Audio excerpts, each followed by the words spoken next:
Bem, então vamos continuar, pessoal, sobre a historinha de como a gente pode, de fato, avaliar quais são os efeitos mais importantes. Então, eu mostrei para vocês aqui o histograma, mas tem outras estratégias, né?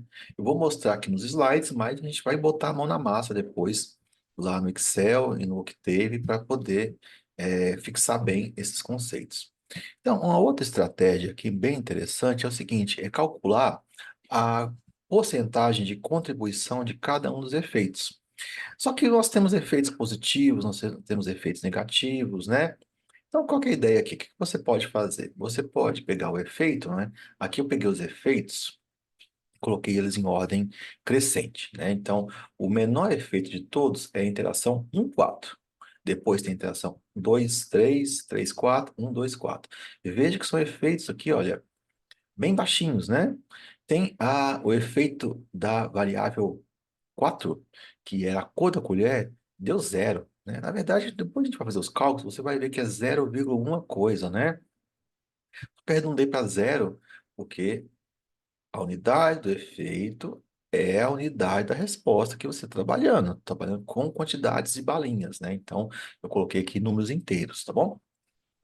E até o último efeito aqui, que é o efeito do recipiente, que é 33 balinhas.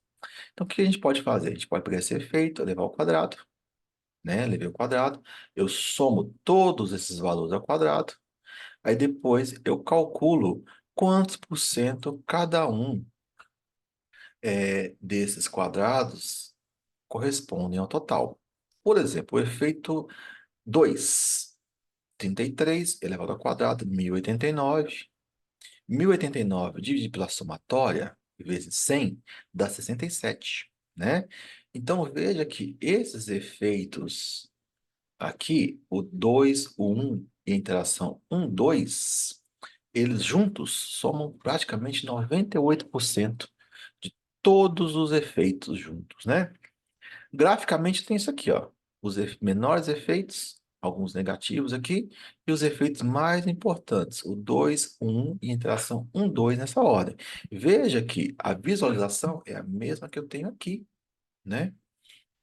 E é a mesma que eu tenho aqui, ok? Tem outras maneiras de fazer esse cálculo, né?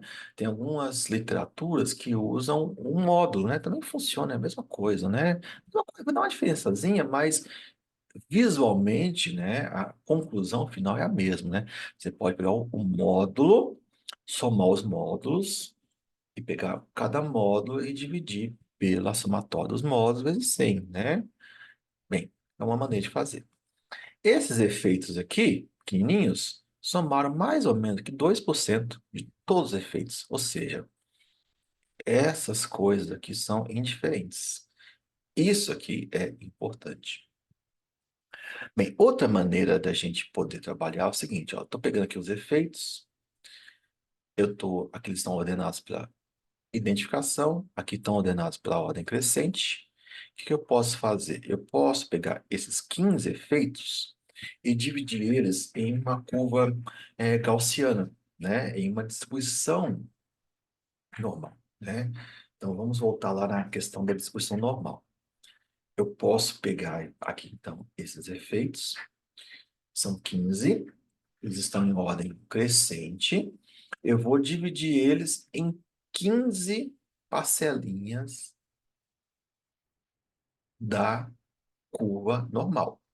Então, o primeiro efeito vai de 0 até 1/15, que é o 0,067. O segundo efeito vai de 1/15 até 2/15. 3/15, 2/15 até 3/15, assim por diante. Até chegar em 15/15 aqui, ó, tá?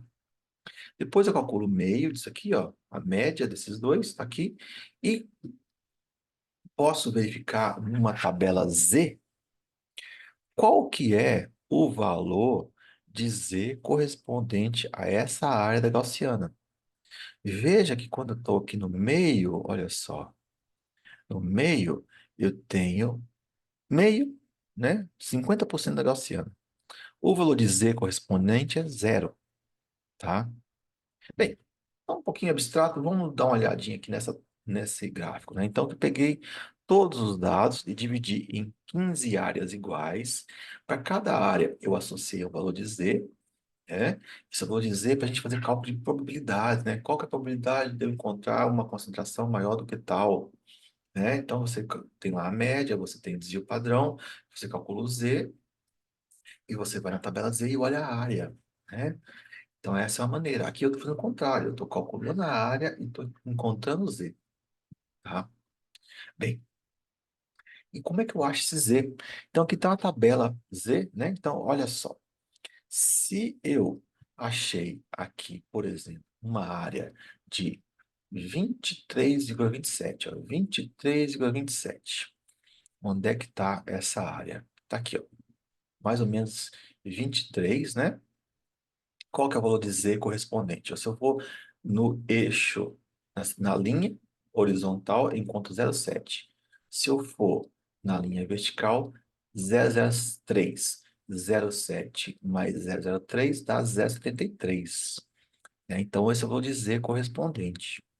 É claro, olha só, a gente não vai, ó, dá um zoom aqui, a gente não vai usar isso aqui. Ah, mas eu quero mostrar para vocês de onde sai. A tabela Z tem vários livros, né?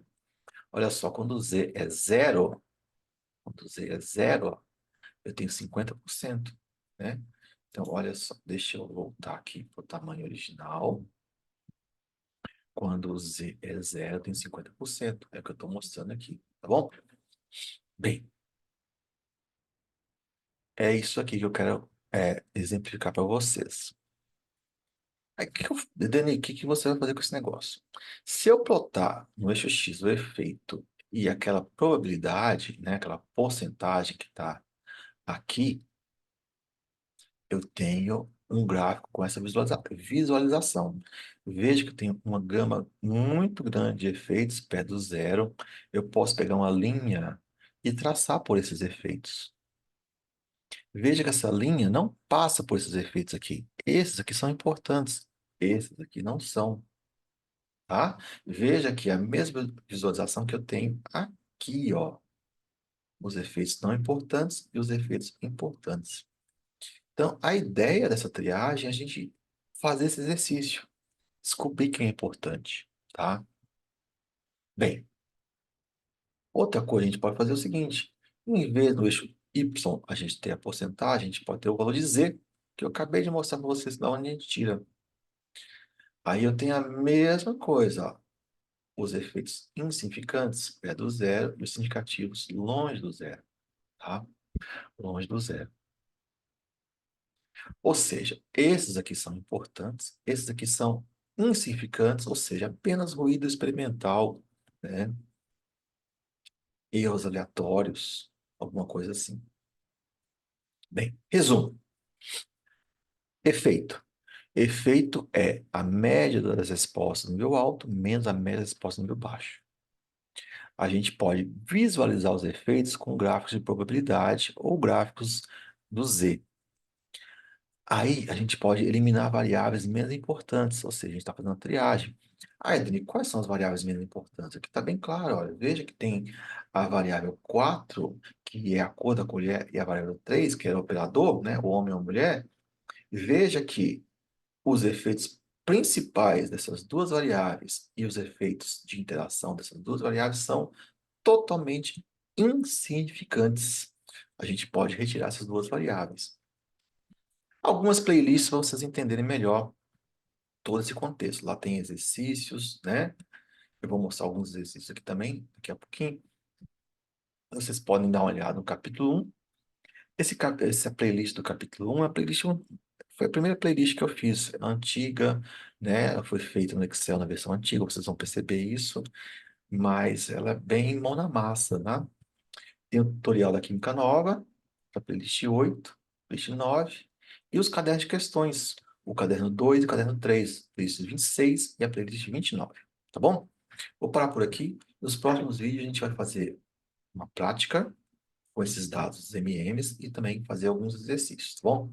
Um abraço para todo mundo e se cuidem, curtam o canal, divulguem, se inscrevam e cliquem no sininho. Um abraço.